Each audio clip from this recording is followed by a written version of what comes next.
I first made my millions of dollars. The first time I ever became a millionaire was with Webcam Studio. Oh, really? I didn't know that. Yeah, this is how I first ever made money. I mean, I was a kickboxing world champion, but kickboxing's not boxing, right? Yeah. So I'd make like $100,000 a fight. You fight 2 or 3 times a year. You pay 20% to your manager. You pay taxes, but you're not rich.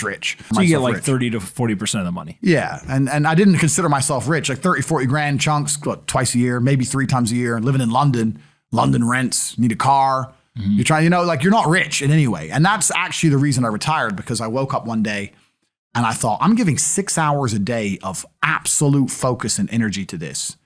And I believe I'm smart enough that if I put that much tenacity into something else, I can be a multimillionaire. I truly believed that. I was like, I've realized now I've reached the pinnacle of kickboxing. My choice is either to change over to MMA, which I was offered to do earlier in my career, but at the time, the kickboxing contract paid more money. I had to pay the bills, so I went with kickboxing.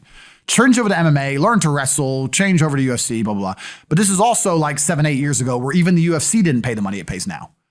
But the UFC still doesn't pay that much money from what I understand. No, if you're like top 5 or champion, yeah. But most of the dudes you're going to see there in the prelims, they're getting 10 grand a fight, 9 grand a fight. It's nothing, right?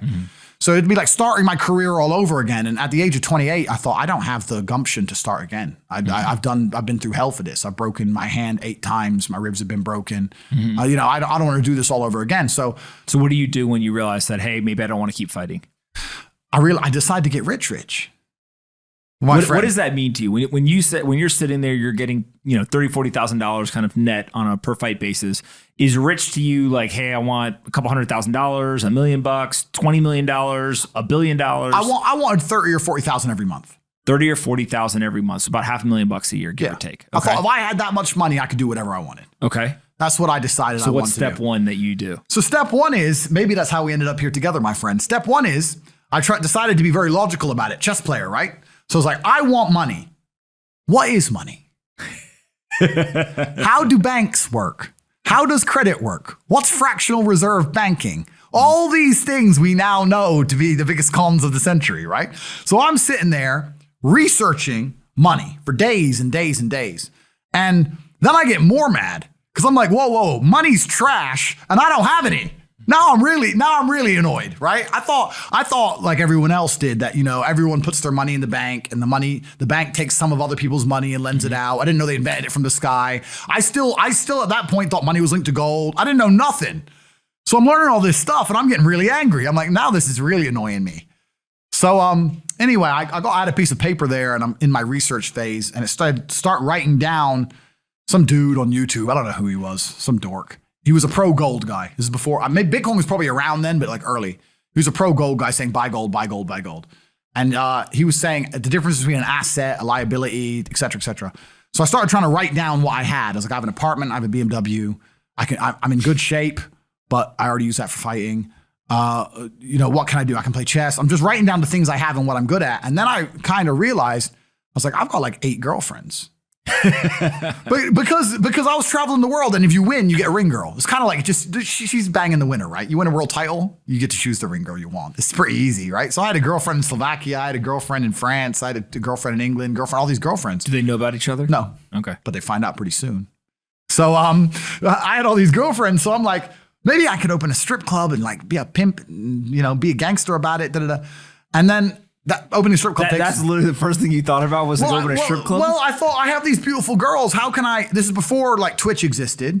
So I was like, what can I do with these hot girls? I was like, it's just an asset, right? There's these girls and a lot of them were messaging me. They thought I was this millionaire world champion. They all wanted to come London, live with me and thought I was a big boy millionaire and all this stuff. So it's like they do because of social media. Well, partially because of that. And also because they met me. I turn up, I fight, I win the world title, I leave. We're texting each other.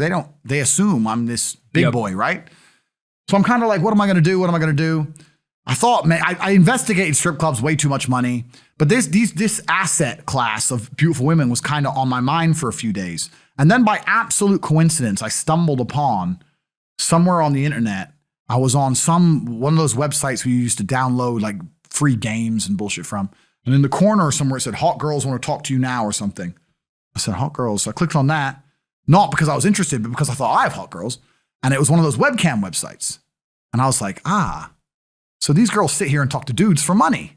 So I'm going to get my girls to And they're naked. They're just talking. How does it work? It's 50-50. I mean, it depends on the girl, depends what she wants to do. But the majority of the job is not based around being naked. The majority of the job is based around being entertaining and being easy to talk to. And the guys who are talking to you need to find you, that you need to remember their name, remember their dog's name. You have to be smart. You can't just be a girl and be a bimbo and be naked and make money. You have to be really smart, charming, interesting, happy all the time, positive. Mm-hmm. And I thought, I'm going to try this. So I messaged all 5 of my girlfriends, told them I had a job for them, explained to them what I was going to do. I was going to launch this company. 4 of them agreed. All 4 flew in, sat around the same table. They were all like, who's she, who's she, who's she? I'm like, well, you're all my girlfriends. 2 more left. And then 2 stayed. And that was the beginning of my little attempt at a webcam empire. And I put the girls there. And my role in it all was I did all the tech side of stuff, which is the first thing, of course. And then also, and I get called a pimp a lot.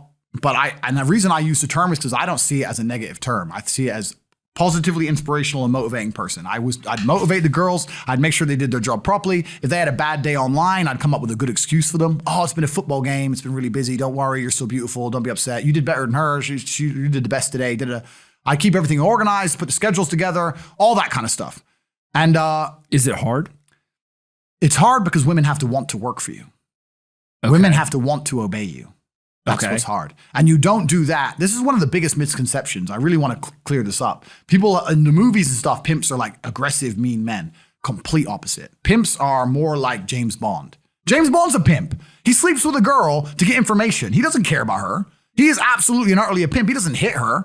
He makes her love him. She does what he wants. He uses sex as a weapon to reward her, and then he disappears. That James Bond is absolutely and utterly a pimp. So I say pimp because everyone calls me a pimp online, tries to go, haha, you're a pimp, they're going to get offended. It's like, no, beautiful women wanted to work for me, and they wanted to work for me because I displayed supreme competence. And they knew if they worked for me, they'd make a lot of money. So whenever I was out, I'd meet a waitress and say, well, look, you're working 10 hours a day for pennies. You can work 10 hours a day for me, make 10 grand a month, 20 grand a month. And over time, I just built up this big little empire of webcam girls. At one point, I had 4 locations, 75 girls working for me. And I was doing. And we say locations like, explain what goes into a location. I just rent houses. All right. So you rent a house, and in the house, you just literally, hey, go live here. There's like technology set up. Yeah. And then you can basically just sit in front of the computer and literally be on the other end of one of these webcams. Yeah. And guys are paying by the minute, by the hour, whatever, to talk to you. Yeah. It's their choice whether they are doing it fully clothed, just talking, getting naked, whatever, and then you're taking some cut of it. Yeah, basically. So I had girls who would live in the house, and that was pretty impressive. I just broke down the webcam business. Bang, you done it, man. You nailed it. No background information. Yeah, you nailed it. You nailed it. You nailed it. So the girls who lived in the house would have set amount of hours they want to do, and then we'd have rooms that they could book in and do X amount of hours. A girl could come and do 1 a week or whatever. We'd have rooms they could share. And then, very much exactly like you said. They'd go online, they'd do their hours, they'd have their regular customers, they'd get their money. And then I'd take around half of the money, around 50%. You take 50%. Around 50%. Okay. Is that high or low compared to the rest of the industry? I'll tell you why it's very low. It's low because every time a girl would quit and try and do it by herself, she'd make a fraction of the money overall because she hasn't got the instruction. She hasn't got the motivation.